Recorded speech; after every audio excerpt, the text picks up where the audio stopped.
All right, guys, thank you so much for doing another Seeing Through Gebser series. Now, today we're going to be talking about the new form of statement.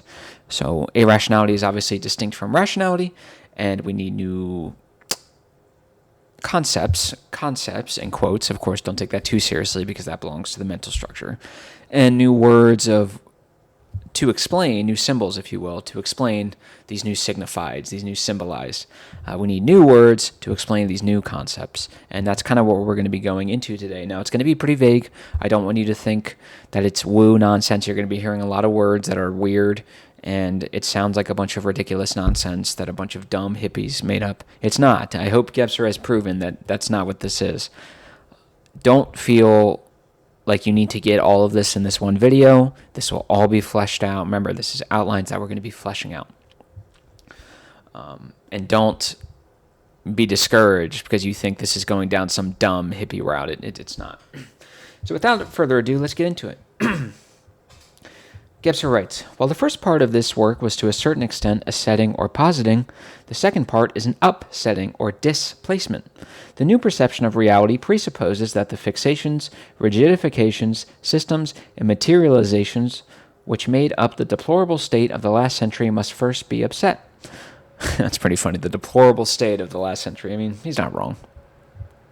Much of what has been rationalistically posited, in other words, particularly the rationalistic and stereotyped thought forms and systems, must be de-rigidified and deposed in order to open up an arena for the power and intensity that are pressing toward manifestation. This is important. So long as we think that we can master such intensities as time by forcing them into a system, the intensities will simply burst such systems apart. Time burst apart static 3D exclusive philosophical systems, or really any system. Because remember, if we take Einstein seriously, no longer space and time, it's space-time. So space and time are equal, or space and time, which is energy, and mass or matter, however you want to semantically describe it, are equal. They appear different because it's various forms of manifestation, but they're from the same substance. Kind of like water and ice, right? So clearly, rationality presupposes a space-time constitution. That's what we're doing. We're manipulating space to confer order, clarity, depth into our thought. Great. Well, if space and time are no longer space and time, it's space-time. Well, doesn't that necessarily mean that for every space-time constitution, there is a presupposed, for every spatial constitution, there is a presupposed time constitution? That's what we're going to be getting at with integral consciousness. And because this time is a qualitative intensity, it's not visible. It's you have to use other means. You have to use irrational means because the visible, it's hard to get this through strict visibility. Get the hell with it. Got flies in here. So that's a big point. Time misunderstood, or time not consciously understood on its own terms, will always break apart your static still 3D systems because the intensity will simply burst them apart, tear them apart. And another point here, when he uses the word master, you don't want to master anything. Master, remember, that belongs to the ego, the psychological ego, ego in which we will things into existence. You hear this a lot in time. I will master time. So really what that means is dividing out time as an external spatial phenomenon and then filling it with a bunch of meaningless nonsense and patting yourself on the back for how productive you were. Yeah, well done. You don't want to master anything. Integral consciousness is all about the balance between making happen, so that is kind of part of it, and letting happen. Because remember, in transcending the ego, we feel extreme humility in the face of recognizing that there is a spiritual whole, a spiritual structure, and that we are mere actualities of limited aspects of the spiritual whole. So it's not about mastering anything. Everything is about balance. So very important. He continues, our new situation requires new means of description and statement. Why do I even bother with commentaries? I could just read one more sentence, and he just puts it so much more succinctly than I can. I'm a moron. I don't know why you guys subscribe to me. The new components which have erupted into our reality demand new, quote, he even said, new concepts. Man, I'm a moron. But when we begin to sense the truly new, it is no longer new. It has already occurred. We do not render its design, rather our consciousness must recover it. It is pointless to master the situation, at least intellectually, in a world of disintegrating patriarchy.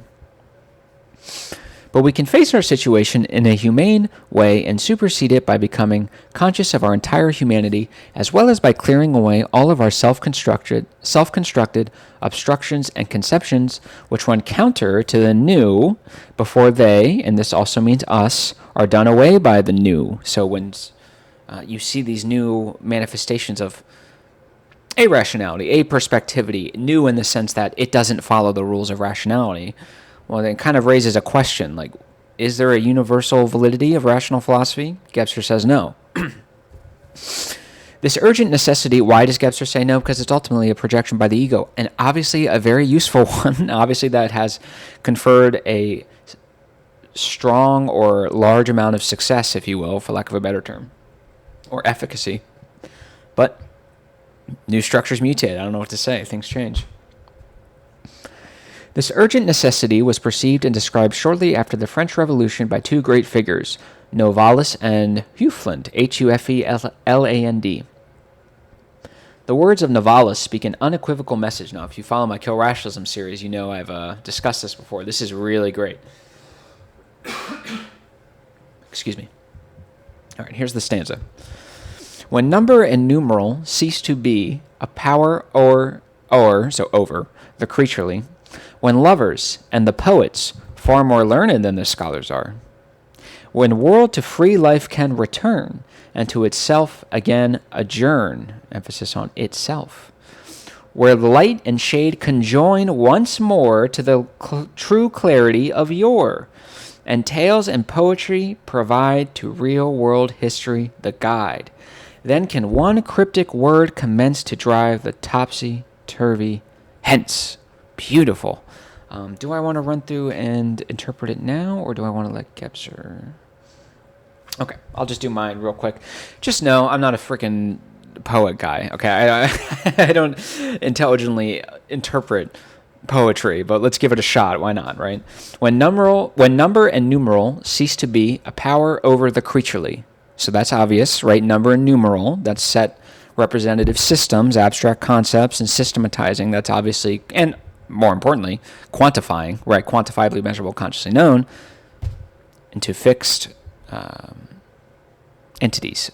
That's obviously rationality. So when that stops happening, and he says, when lovers and the poets far more learned than the scholars are. Now, why would he say something like that? Is he saying something like that because the poet, or rather, the rationalist, the scientist, only has knowledge of that which is conducive to rational thought or perspective, only that which can be considered true in the limitations of the mental consciousness structure. I think this might be a gesture at the idea that the poets hit on a truth that is quantifiably immeasurable, though more powerful, and perhaps more powerful because it is quantifiably immeasurable. I think that's what he means when he says, when lovers and the poets far more learned than the scholars are. Now, that's another important word choice. Learned. Learned implies knowledge. It implies this almost scholastic accumulation of knowledge, right? Obviously, in terms of pure learnedness, you would probably consider a scientist to be more learned in terms of also that presupposes rational learning, right? We're not necessarily doing this mythical learning. I don't even know what that means. So rational learning and then accumulating a lot of rational knowledge. Normally, we would consider scientists to be more learned than the poets because in this sense they are, in a rational sense they are. So notice how he seems to be gesturing at a redefining of learned, where instead of the rational being privileged, it's now being either demoted or balanced, hopefully balanced, but maybe demoted in terms of back reintegrating or revitalizing, I should say, the immeasurable aspect, the subjective, the creative, the poetic, all that stuff. He continues. When world to free life can return, and to itself again adjourn. I want you to take a random shot at what you think Gebser is going to interpret free life and itself again adjourn, what that's going to be. He's going to interpret that as origin, and so did I when I read it. when the world to free life can return. Free life could signal that we have been freed, thank you to integral consciousness, the ability to render transparent these modes of thought. We have been freed from being enslaved by them. We are no longer rationalists in the sense that we are no longer merely the personification of the laws of logic being driven by a seemingly external source that is just driving you, whether it be through ego or just your exclusive mode of thought that, yes, you must do this, you must keep dividing, you must keep going, you must keep being productive. And to itself, again, adjourn. Now, of course, remember, Gebser calls origin, or maybe the world, if you will, that has not, the perception of it that has not been obstructed by the particular ways of relating objects in the world to each other that are the structures, essentially, whether it be the point-like unity, the 2D flat circle, or the triangle of rational thought.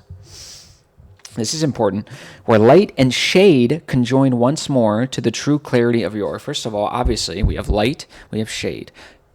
Rationally, these negate each other. These cannot conjoin. One defeats, if you will, or negates the other. So you can have light or you can have shade. You cannot have both. Of course, that's not happening.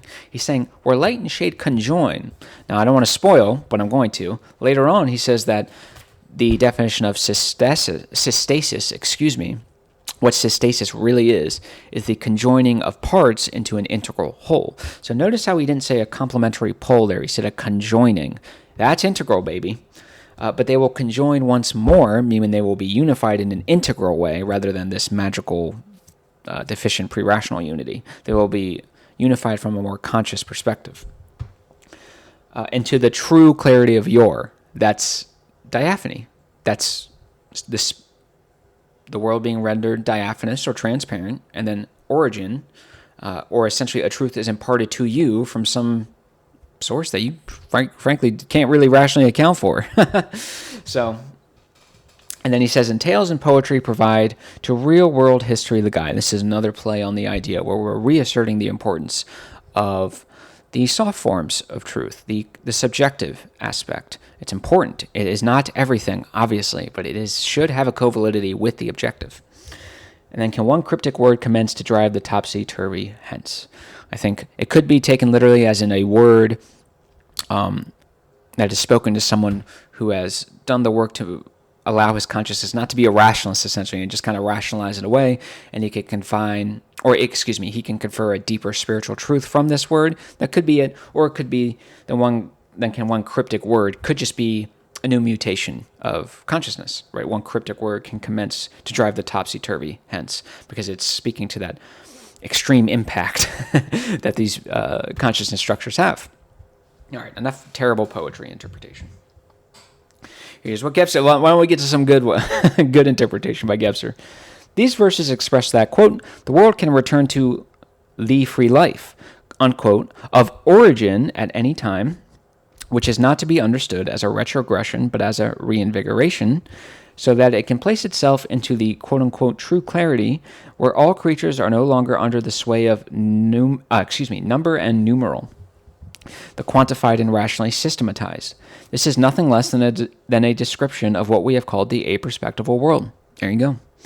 Only this clarity, this transparency, and not merely mental awakeness, are the, quote, new strength of spirit, unquote, of which Hufelin speaks that could make possible the volition of the new reality. Quote, this is Hufelin, only a new strength of... This is, by the way, this is good. This Hufelin guy, he's got it. Listen to this. Quote, only a new strength of spirit kindled from a primordial divine source can create a new wellspring of life in the lifeless multitude, which will surely engender a new life, purity, freshness, and strength in physical nature. The half-born must come to full birth. Beautiful. Only a new strength of spirit kindled from a primordial divine source. That is to say, only a new structure and a new efficient engagement with the structure from a primordial divine source, origin. There you go. Oh, by the way, I believe this is the meaning of Heidegger's, I can't remember where he wrote it, but he said something like only a God can save us, or a new God can save us. That's what this is a reference to, I believe. Quote, the half-born, although concluding the concluding sentence of Hufeland's essay of 1812 refers to his own time, whose presumable implications need not concern us, here, the statement has a general validity which is inherent in every genuine utterance. So, when he says the half-born come to full birth, I guess, according to Gebser, that was a specific reference to something contemporary to his time of 1812. Having said that, what Gebser says, that's nice, but there's also a general validity here. So that's the interpretation we're going to take, because it's the interpretation that helps us understand irrationality. The half-born is erupting quote-unquote time, the quote new strength of spirit unquote, which must be born completely, that is, come into full awareness and find its expressive possibilities. This is what is at stake. Today we live in a world of upset and dislocation. Nothing has its former place.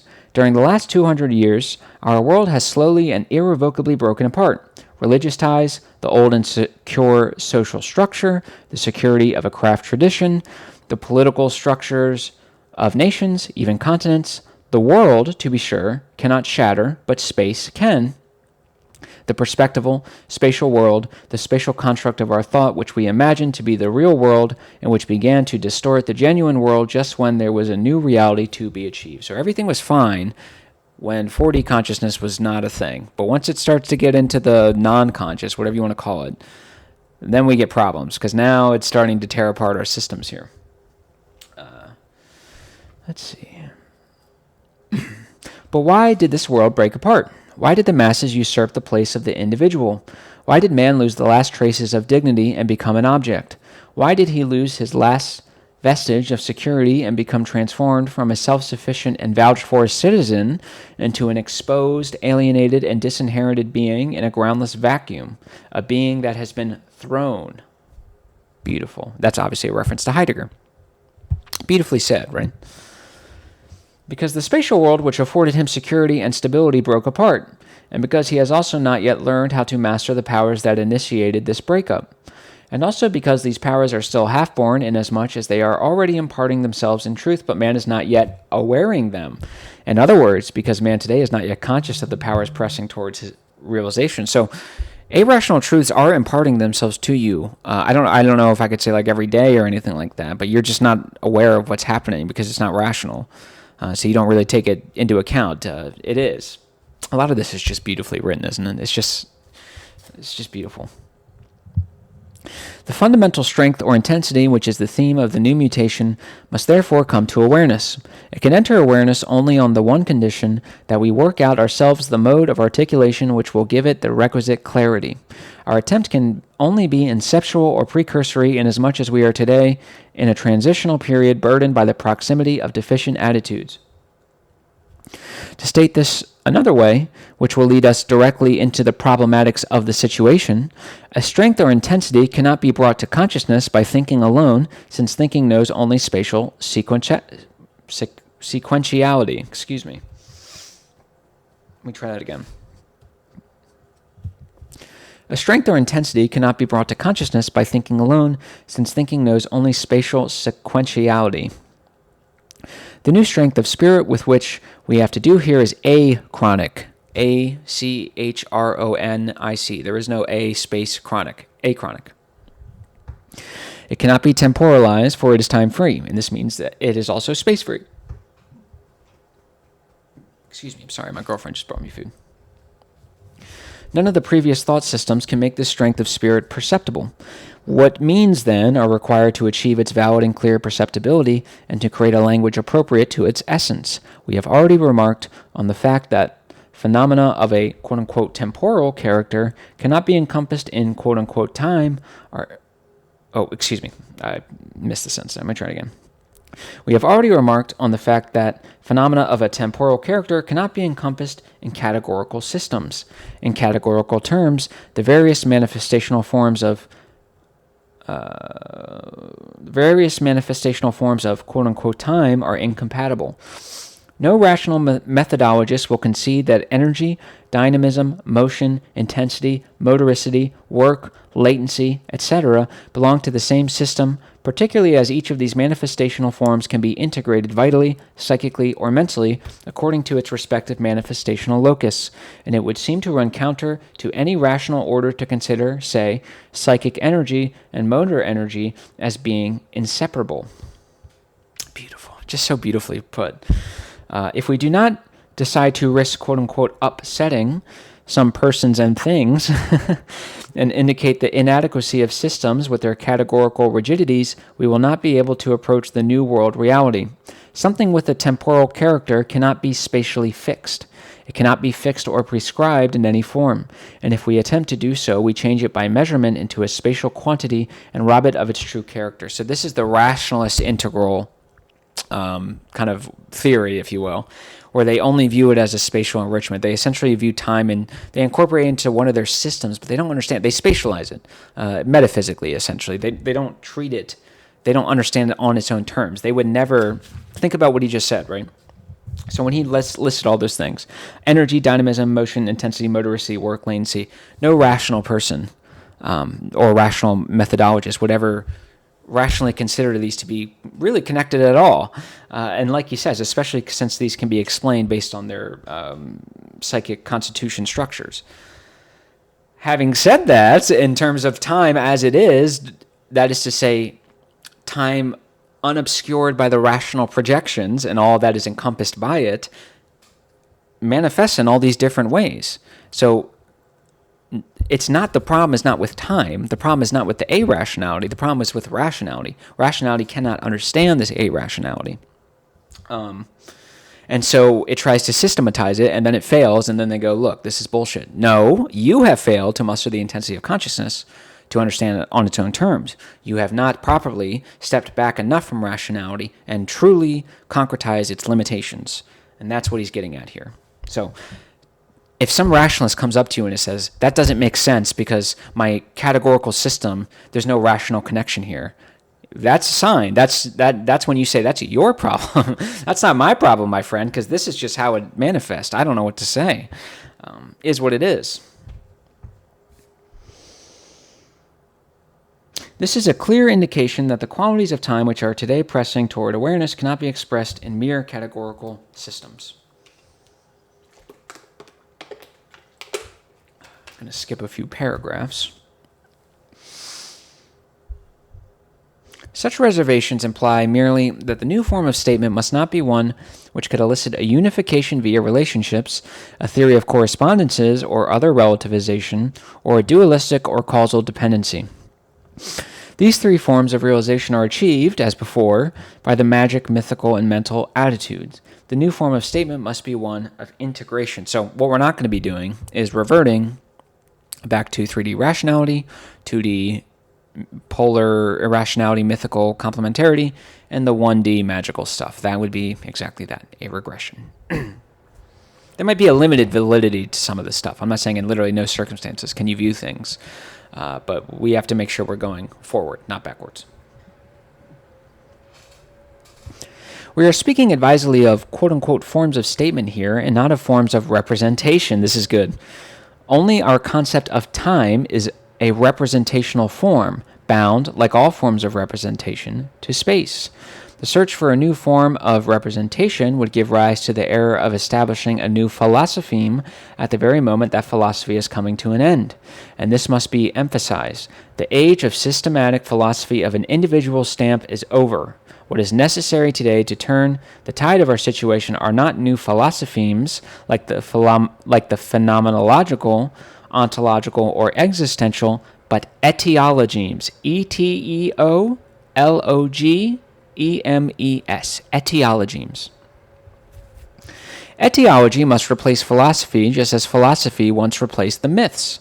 In the etiologemes, the etion, or being in truth, comes to veracity or statement of truth. And this quote-unquote wears or guards verity and conveys the quote-unquote verition, which arises from the wearing and imparting of truth. Now, again, it sounds like spiritual woo nonsense. It is not.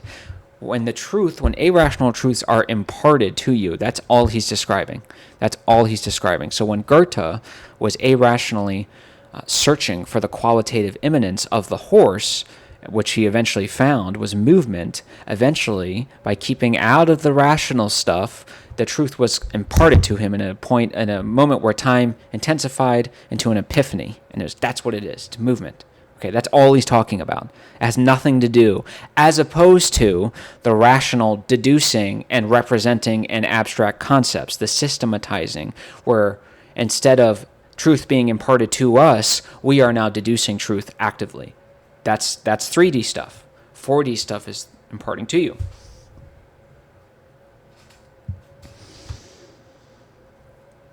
Etiology, then, is neither a mere ontology, that is, theory of being, nor is it a theory of existence.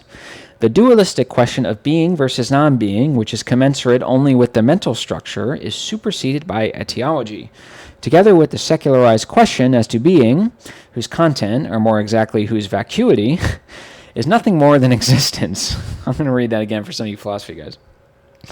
The dualistic question of being versus non-being, which is commensurate only with the mental structure, of course, that's the rational, being versus non-being, nothing or something, right, is superseded by etiology, together with the secularized question as to being, whose content, or more exactly, whose vacuity, is nothing more than existence. So, analyze that, I don't know. Every etiology is a volition, and as such is valid only when it allows origin to become transparent in the present. To do this, it must be formulated in such a way as to be free of ego, and this means not just free of subject, but also free of object. Only then does it sustain the verity of the whole. This has nothing to do with representation. Only in philosophical thought can the world be represented. For the integral perception of truth, the world is pure statement, and thus volition. Repeat for emphasis. Only in philosophical thought can the world be represented. For the integral perception of truth, the world is pure statement, and thus quote-unquote volition. So any philosophical truth is a representative truth. The impartation of truth from some immaterial, qualitatively immanent spiritual structure in 40A rationality, that is not representative at all. That's as direct as you're going to get. That's streamlining heroin through the veins, my friend. There's no obscuring happening here. I want to give you an example, by the way, because it sounds kind of silly, but it's not. So when I was driving probably a month or two ago, I was we have a lot of back roads where I live, and some farm areas, not a ton. We kind of get stereotyped as nothing but farmland, but it's not. And I was driving, and I was just kind of minding my own business, lost in my own ego, and it was a really beautiful day. It was a little hot, but in the car with the AC, it was nice. It was just a beautiful day. When you look outside, it's just a painting. It's just, wow, this is the beauty of nature, right? But it wasn't anything crazy. It wasn't anything spiritual. It was just like a perspectival appreciation. It wasn't anything crazy. And then I turned my head because I saw these things streaming down the hill on this farm here. And this was a beautiful farm, but the flowers were perfect. The grass was perfectly kept. The waters were blue. The grass was green, all this stuff. And as I saw these two horses stream down, something happened. It lasted about 2 seconds, I believe. That would be my estimation. My I perceived not just the horses, but the horses affected by origin. And when I say I don't mean the ego. I mean whatever it is, the entirety of the human. Actually, no, I take it back. It wasn't even a human subject. There was no I. There was no Justin. It was a state of complete subsumption in the it's unfathomable. That's the whole point. It's hard to even put into words. A truth was imparted to me as I saw those horses come down. I entered into this state of just pure perception, and it was beautiful. And so that's nice, but what does that have to do with irrational truths? In that moment when I came out, and by the way, this is just an estimation, because remember, there was no I in that state. So it's not like I was sitting there going 1, 2, 3. It's just an estimation. I was driving, so I didn't want to get killed. And a truth was imparted to me. You know what that truth was? Beauty is embedded in the world. It is not subjective, nor is it objective. It is embedded. This truth was imparted to me through direct experience rather than representative, abstract systems or logical deduction. Hopefully that helps a little bit. All right, he continues. The means for making this statement possible is systasis. We are using the term, quote, systasis to circumscribe the efficacy of all acategorical elements, that is, all types of manifestation and aspects of quote unquote time, which, because of their non spatial character, cannot be the object of categorical systemization inasmuch as they are not givens or data. Oh, I'm going to rewind because I'm going too quick. This is good. Let's try that again. We are using the term quote unquote systasis to circumscribe the efficacy of all acategorical elements. So remember when he listed all those time manifestation forms and that they were inconducive to categorical systematizing? Stuff like that. That is, all types of manifestation and aspects of quote unquote time, which, because of their non spatial character, which is the reason why they don't fit into your spatial systems, cannot be the object of categorical systemization inasmuch as they are not givens, Givens, or data, but in a certain sense, givings, Givings, or impartation. So take the horse thing that I just said. It is a given in a kind of rational sense, or to just a purely empirical verifiable sense, that the grass exists, the farm exists, the building was red, or whatever it was. But the impartation of truth was not a given in the sense of it was just presupposed. It is a giving in the sense that truth is being imparted to you. Where this truth comes from, this source, this invisible, amaterial source, I have no idea. I'd imagine it's probably origin. That would be my guess. What origin is like in its totality, I will never tell you. Gebser will never tell you because no one can really know. That's the whole point. We're kind of limited. It's very important. Systasis is the conjoining or fitting together of parts into integrality. Repeat for emphasis. Systasis is the conjoining or fitting together of parts into integrality. So it's not necessarily rationally reconciling. We're just conjoining and integrating. That's what systasis is. Its acategorical element is the integrating dimension by which the three-dimensional spatial world, which is always a world of parts, is integrated into a whole in such a way that it can be stated. Beautifully said. This already implies that it is not an ordering schema paralleling that of system. We must especially avoid the error of considering systasis, which is both process and effect, as that which is effected, for if we do, we reduce it to a causal system. We must be aware that systasis has an effective character within every system. Systasis, important, I'm going to repeat that. We must be aware that systasis has an effective character within every system. So within behind, if you will, every static, rational, philosophical system exists a systatic acategorical element that once it is touched upon, even non-consciously, will tear apart at the seams your static still spatial systems because the world's not still. I don't know what to tell you. It's a projection by the ego. Systasis is not a mental concept, nor is it a mythical image, say, in the sense of Heraclitus's pantarei, R-H-E-I, all things are in flux. Nor is it a magic postulation of the interconnection of everything to and with everything else.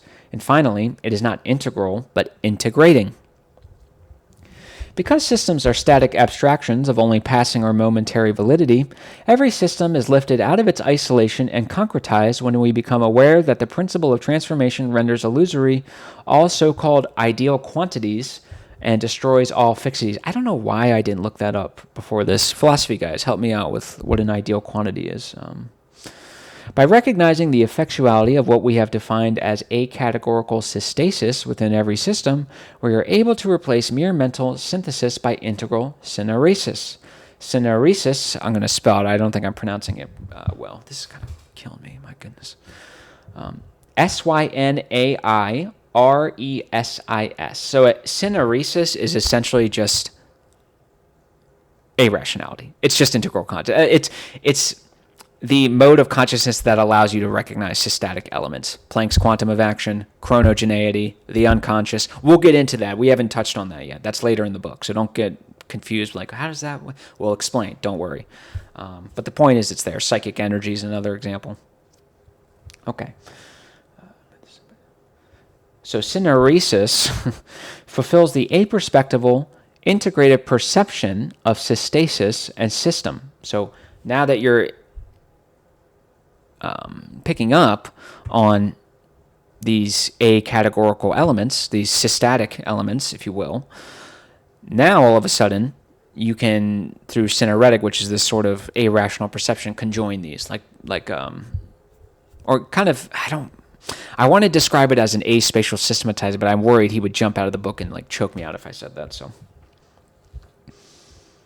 the syneretic perception is a precondition for diaphany, which is able to be realized when, in addition to systasis and system, the symbol, with its mythical effectivity and magic symbiosis, are included, that is to say, present.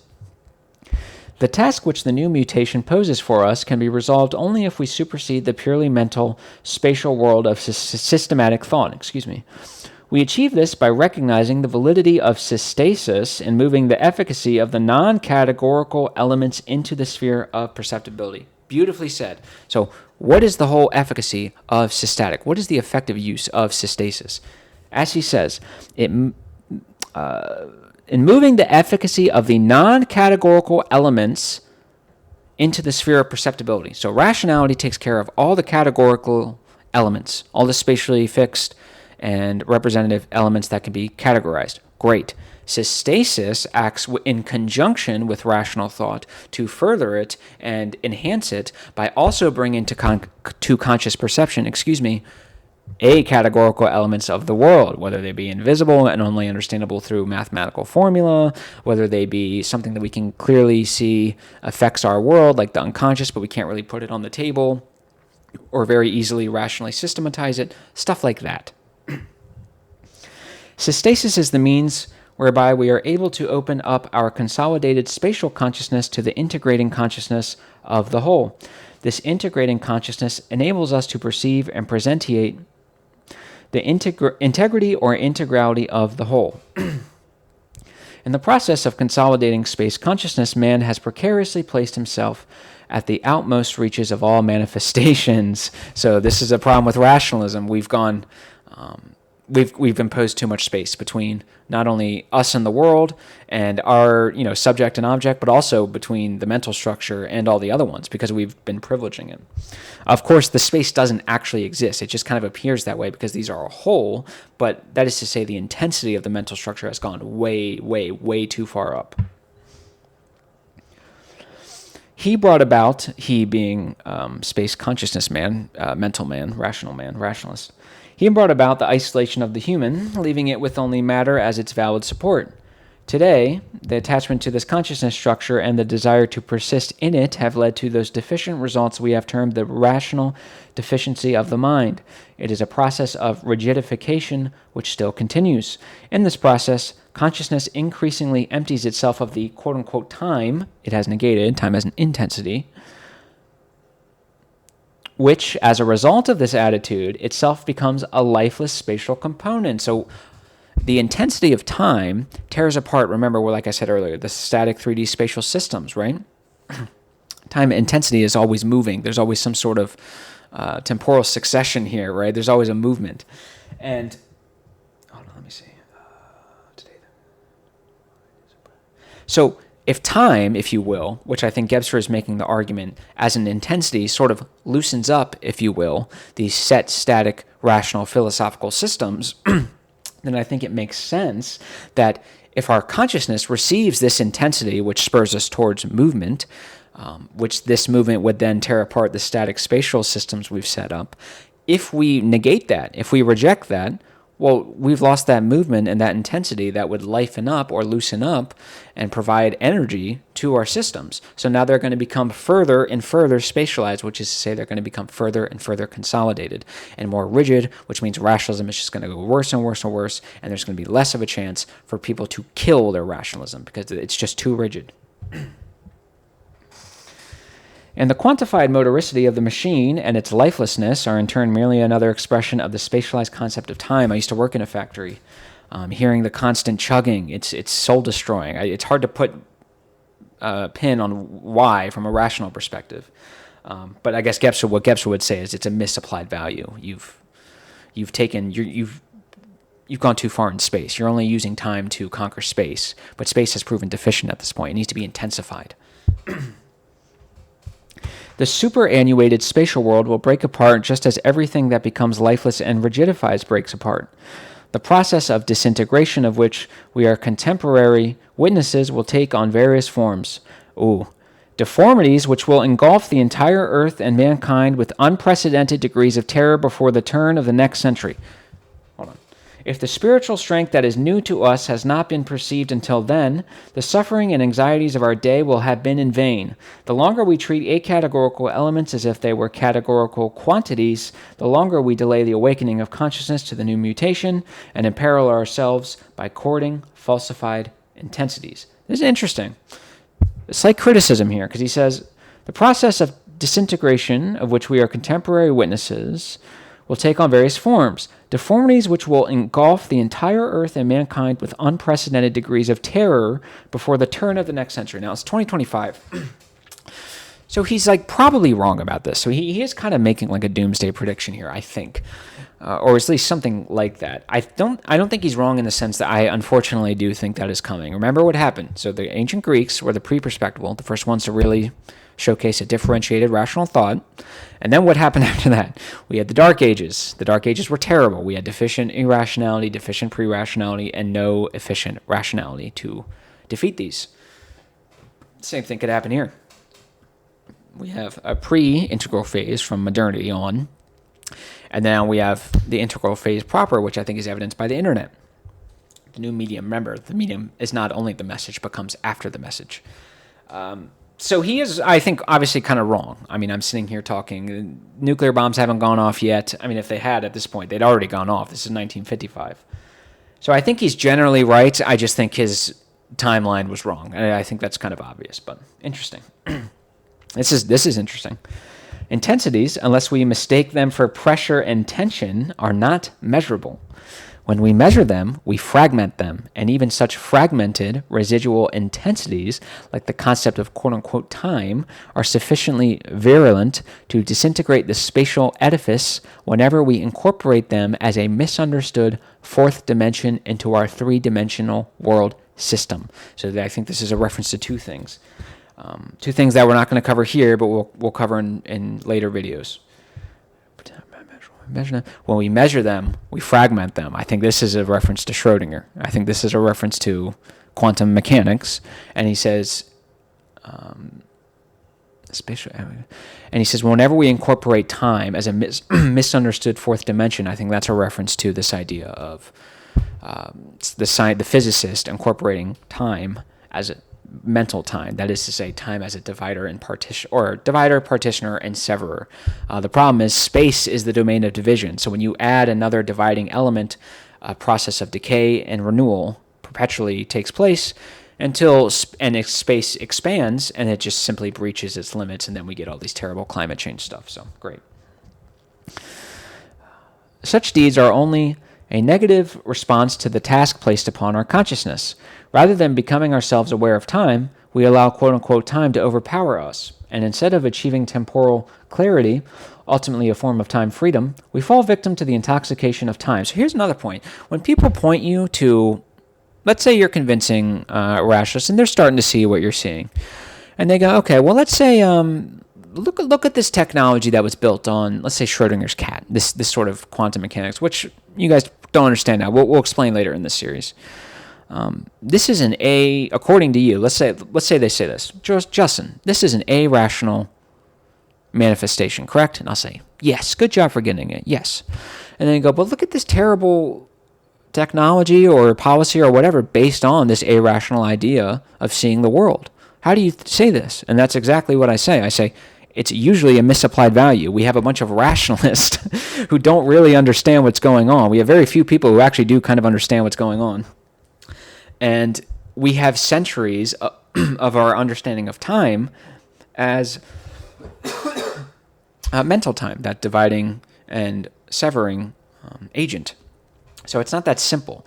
It's not like the integral consciousness just mutates and everything is automatically and initially channeled into efficient outcomes. That's not how it works. That's not how any of these mutations have ever worked, ever. When you went from magic to mythical, you had problems. When you went from mythical to mental, like the Dark Ages, you have problems. So yeah, when we're not consciously aware of these things, or at least the vast majority of the people in the world who affect and shape the final outcome, yeah, you're going to have deficient manifestations. Take postmodernism, great example.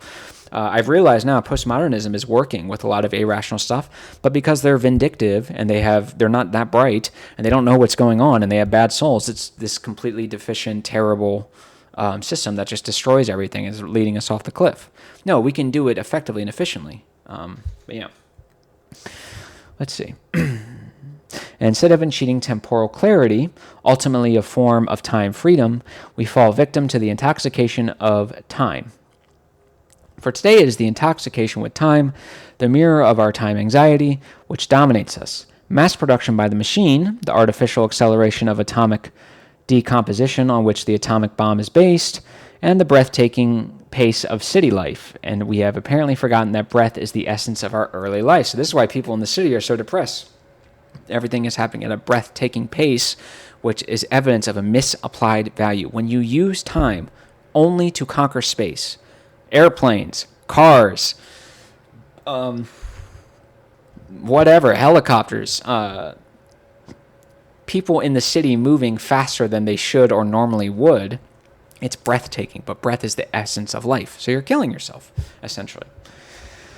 All right, we got to get this over with. Jesus, I've been ranting too much. Also, we again emphasize that system and systasis are not to be considered, say, as antithetical ordering schemata, and that there is no exclusively causal connection between them. Systatic values or energies are contained in every systematic quantity. Repeat for emphasis. Systatic values or energies are contained in every systematic quantity, and that is what irrationality is. It is taking these systematic rational quantities and finding the systatic values or energies contained within them. Goethean morphology, great example. This fact was not present to consciousness as long as it was compelled to realize the reality of space and devote itself exclusively to space and its dimensions. From this arose, moreover, the monumentous interlinking of space with matter, whereby matter limits and quote-unquote secures space. This will also make comprehensible the erroneous rational development which led to the materialism and mechanization to which latter generations have paid homage, as a result of its systemization, whatever. The three-dimensional consciousness rigidified in the material phenomena of space. Unless we are aware of this relation between space and matter, we will misconstrue systasis in a perspectivistic, three-dimensional way as being a surrogate system. It is not. We know ever since Einstein that energy and matter... This is very important. This next paragraph is kind of like the key to irrationality, I think. We know ever since Einstein that energy and mass/matter are equivalent, indeed identical. Repeat for emphasis. We know ever since Einstein that energy and mass/matter are equivalent, indeed identical. The rational conception that energy and mass must necessarily be two separate things because A can only be A and not A and B at the same time is a now deficient projection that obscures attaining knowledge of reality as it is. Their difference is merely one of their transient form of manifestation. Okay? So the only difference between the appearing difference between these two is just the form of manifestation. It's the same substance, different form. That's it. Acategorical systasis, therefore, quote-unquote, comprehends the ever-latent presence of the incalculable time-energy component in the measurable space-matter state. Repeat for emphasis. Acategorical systasis, therefore, comprehends in quotes, the ever-latent presence of the incalculable time-energy component in the measurable space-matter state. Every spatial constitution presupposes a time constitution that is time as an intensity. What he is saying is 4D irrationality is the pursuit of quantifiably immeasurable, can't be measured, qualitatively immanent, so it's not out there but in here and it's a matter of quality, not quantity, quantifiably immeasurable, qualitatively immanent, in structural intensities. So an aspect of this qualitative immanence is there seems to be a structural intensity that creates and shapes how external, three-dimensional, measurable spatial phenomena, how they exist and how they are perceived. I will repeat for emphasis. It is the quantifiably immeasurable, qualitatively immanent structural intensity that creates and conditions how measurable spatial phenomena exist in space. Very simple. So Goethean morphology is a great example. You take the horse and you notice that the hooves are created in a certain way to maximize resistance against ground. They have a large diaphragm to breathe, obviously for like fueling or whatever it is. They have large teeth and hard teeth that can bite into dense, hard food or objects, and they need to eat a lot. They have large eyes that allow them to move very instantly, and they can see peripherally. And he takes all this stuff, and he says, what is the qualitative immanence that the non-spatial qualitative immanence that these spatial aspects seem to be drawing from? The spatial aspects of the horse are an actualization of the qualitatively immanent non-spatial depths. Now, in Goethe's case, he decided that the qualitative immanence here was movement. Everything about the horse is constructed in accordance with the dictates of movement. That is when a horse, by the way, if you remember my story about my experience with Origin, the horse came down, they were in movement. I think that's a big reason why I had such an experience like that. So there you go. It is the expression of our recognition of the Excuse me, let me try it again. It is the expression of our recognition of the mutability of all phenomena to which no systematization can do justice. The syneresis which systasis makes possible integrates phenomena, freeing us in the diaphany of quote-unquote a-waring, A-W-A-R-I-N-G, or perceiving truth from space and time. Space and time are, after all, merely conditional relatives, and as such realities with a double relation. They are in the first place quote-unquote objective, as the transitory structure of our universe, and in the second, quote-unquote subjective, as the transitory structure and mirroring of our consciousness. So space and time are both subjective and objective. They are objective in an external sense, but in terms of consciousness, they become subjective. Again, we don't have to put everything in this deficient, dualistic, antithetical framing. It's getting in the way of things.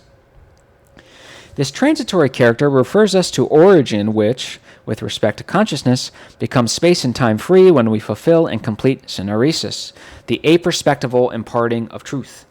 In this are consolidated the clarity and transparency of man and universe in which origin becomes present, inasmuch as origin, which quote-unquote lies before spacelessness and timelessness, manifests itself in consciousness as space-time free present. I want to make a quick point before we end up.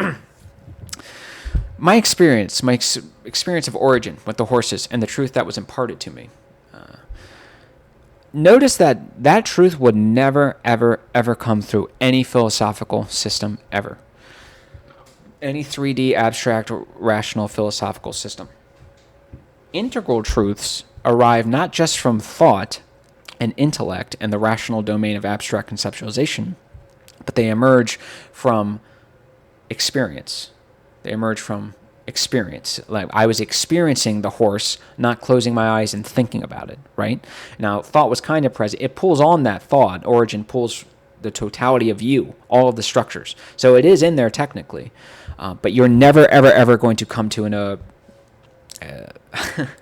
any sort of, well, I shouldn't say that because quantum logic. The point is, integral irrational truths privilege heavily, if not exclusively, experience. It's not just thinking. We are no longer imposing space between us and direct reality to think about it. We are taking all that thinking and re-embedding ourselves back in direct reality, out of which these truths will manifest through experience with something. I don't know what. It is, in other words, our recognition of the acategorical systatic values, or elements, which first make possible the integral perception of the world. Without this perception, the world remains an exclusively materially, spatially confined system devoid of diaphaneity. This design for making possible the necessary integration with the aid of the unsystematic systasis and integration or excuse me, an integration which can be completed through syneresis, takes leave of the three-dimensional rational domain without leading us, for that reason, back to the two-dimensional world of polar movement or providing a possible escape into the unitary relatedness of magic. Again, we're going forward, not backwards. Polar complementarity, it does have a limited validity. I'll give you that, like the soul, right?